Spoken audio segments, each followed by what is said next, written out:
What else can I call it? What more need be said? The damage, the destruction. You saw it with your own eyes. When will people wake up and realize that everywhere Spider-Man goes, chaos and calamity ensue? What's the most offensive action figure that you can think of?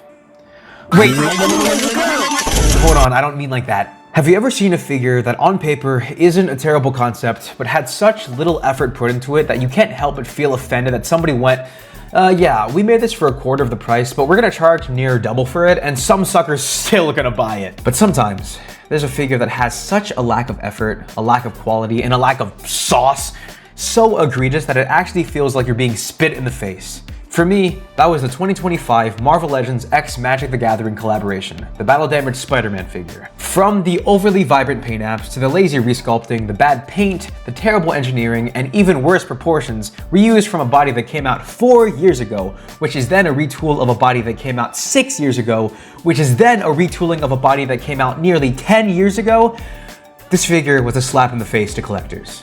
Not to mention that the figure suffered from quality control, and you'd be lucky to get a copy that didn't immediately break out of the packaging.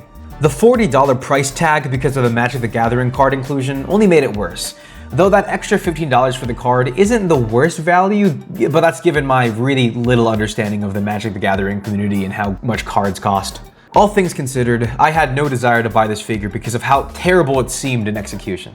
Especially because my current battle damaged Spider-Man in the collection, a figure that came out over 25 years ago, looks so much better than this new one. However, I still let curiosity get the best of me, and when these discounted for half price at Target in December 2025, I couldn't resist. I knew that somewhere between these action figure war crimes could lie a decent figure, if I just tried hard enough. Now, I don't play Magic at all, but this looks pretty cool. It's actually kind of fire, I'm not gonna lie. Here is the piece of trash figure. I heard his hips break really easily, so I'm gonna have to be careful about that. Wow, holy chops, dude. Doesn't move at all. You kidding me? Dude, why is it so high up? What are we doing? So the mission is gonna be turning this into this. Or, more appropriately, some variation of this. This is a bad shoulder placement, bad proportions. His head is very big. The traps are visible, but they just kind of slump into these shoulders, which just go straight down. This is a good shoulder placement. His traps are visible, but they don't directly just droop down. There's volume here, especially this part of the shoulder. This one, there's no volume at all here. Even comparing it to other Marvel Legends, this is an example of a good Marvel Legend shoulder. Look at the ratio over here to the traps. And then look at over here. And also the head size. It doesn't complement the poor proportions at all because of how bulbous it is. The neck and the position of the head is not good at all. It needs to be completely fixed. It's rips all over the figure, but there's no paint to accent it. There's nothing that actually make this look convincing, like it's actually he's damaged, he's been fighting. It just looks like you got the clean costume and you cut it up and then you painted on some bruises and whatnot. So let's try to fix this figure. So as you can tell in my very incomprehensible review of the figure, there are quite a few things I wanted to fix about the body, even before painting it. It was making the hips looser so they wouldn't break off, fixing his ball peg in the head so his head actually had good movement, and then most importantly, changing the arm position so his arm sat higher. Before I had to do any of that though, I cracked his torso apart, which you can see here. Okay, it's a very easy process. All you're gonna do, and a lot of the work is cut out for me already, you just cut along the seam lines and then you're gonna crack open the torso, just like this. Bruh.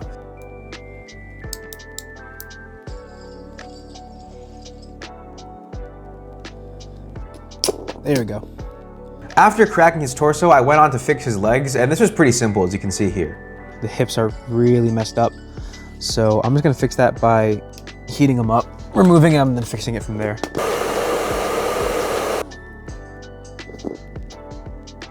And then what I wanna do here, and this isn't really, there's many ways to do this. See these notches?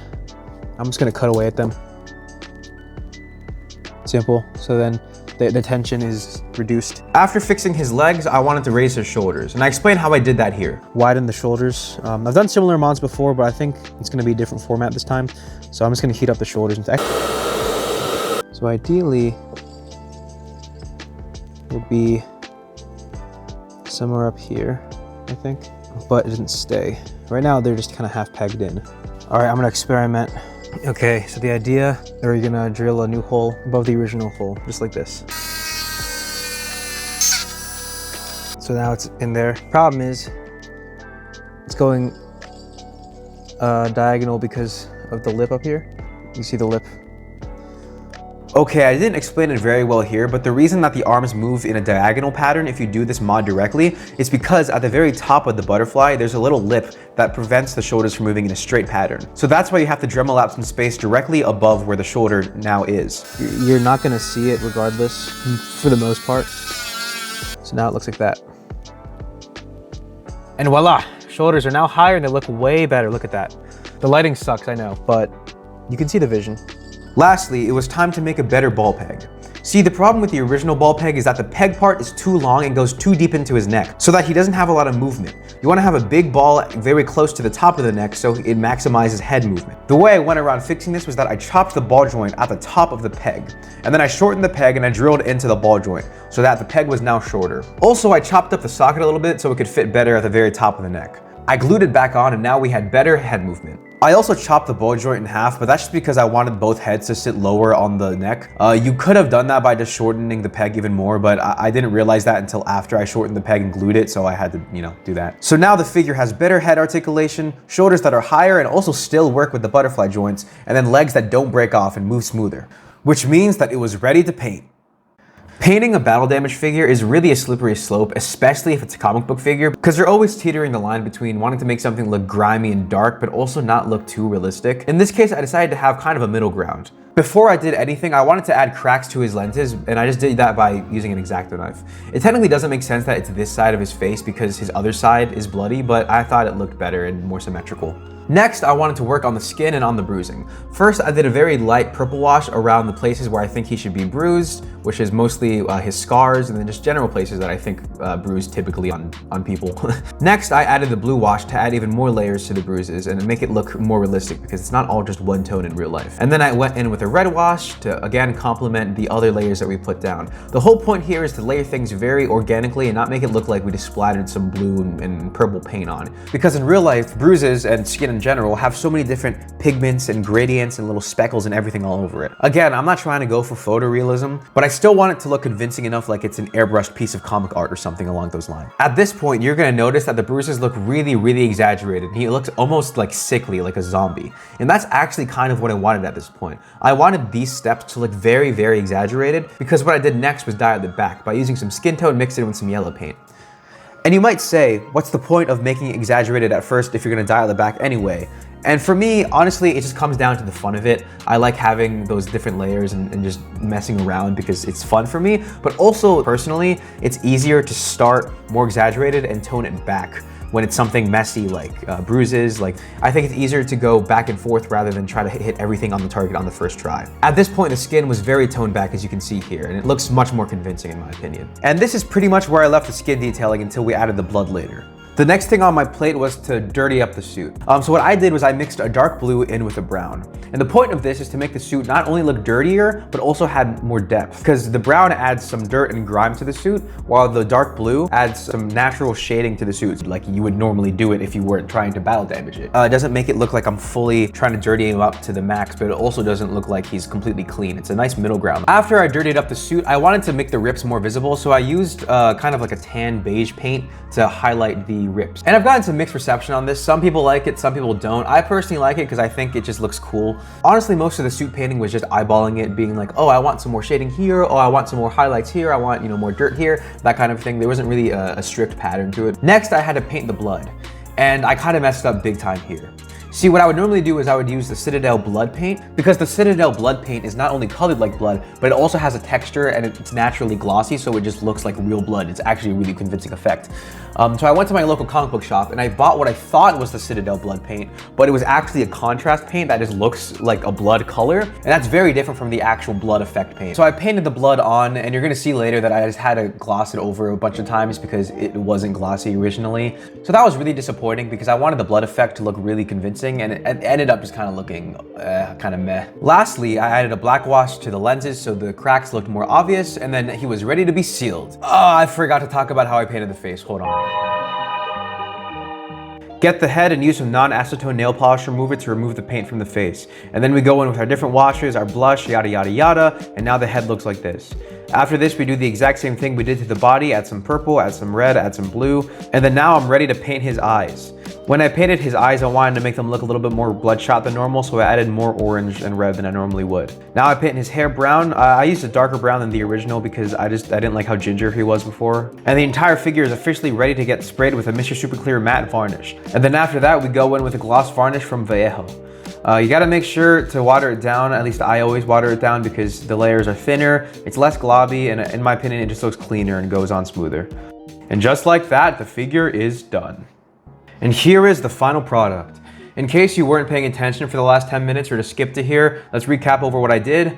I fixed the proportions on his shoulders by widening them. I made them higher as well. I also fixed the ball joint in his head so it's engineered a little bit better and more efficiently so he has better movement. And of course, I gave the entire figure a full repaint. Now, all things considered, this is a pretty simple custom, especially if you have experience doing this stuff like I do. And honestly, I think it's also a really good starter custom too. There are things I wish I could do better. His face is pretty sloppy. I know it's supposed to just look like that, but up close it looks kind of vile. Also, of course, the blood paint, I really fumbled with that. I know I technically could have just bought it off Amazon or something, but I wasn't about to spend like $12 on a can of paint. But maybe I should have because the gloss varnish is already starting to wear out, so that's not great. His right arm is a little bit gappy, but that's just because I messed up on the first time and chopped off too much plastic. His left arm is much cleaner. This was a really liberating custom for me because I got to just be sloppy and not have to worry about it. Also, a big plus is that I really didn't have to worry about paint rub because I made the entire suit inconsistently darker. And like coincidentally, the parts where his joints are just, you know, where the suit isn't as dark as it is in the other parts of the suit. Overall, for a project that only took me a few hours, I'm really happy with the final result, especially considering that before doing any of these modifications, this was probably one of my least favorite figures in my collection. Speaking of improvements, you can see here the head articulation moves so much better than before. I could have pushed it even further and gotten him some better range, but I'm satisfied with this for now, especially with the mast head. He moves up way higher. You'll notice here that his right arm is much straighter than his left arm, and that's just because, like I said earlier, his right arm had a lot more material taken out of the butterfly, which you can do, but it's gonna look gappy, so that's why I like the compromise of his left arm a little bit more. I don't really have anything to compare it with. I have a custom 2099 that I'm working on, and I'm working a video on that too, and then also Wonder Man, which I'm working on. Other than that, I don't really have much else to talk about. If you guys like the video, like, subscribe, a comment, and a follow on Instagram and TikTok at YuksFigures would always be appreciated. Stay tuned, there will be more content coming, of course, and also stay tuned on my Instagram. I plan to open up some commissions in the next couple months. So definitely keep up with me there if you want anything painted from me, or even if you want to get this exact customization from me as well on this Battle Damage Spider-Man figure. But as always, thank you guys so much for your time. I'm YuksFigures, and I'll see you guys in the next video. Roll the montage. New York, I love you, but you're bringing me down. New York, I love you, but you're bringing me down. Like a rat in a cage, pulling minimum wage. New York, I love you, but you're bringing me down. New York, you're safer, and you're wasting my time. All records all show you were filthy but fine. But they shuttered your stores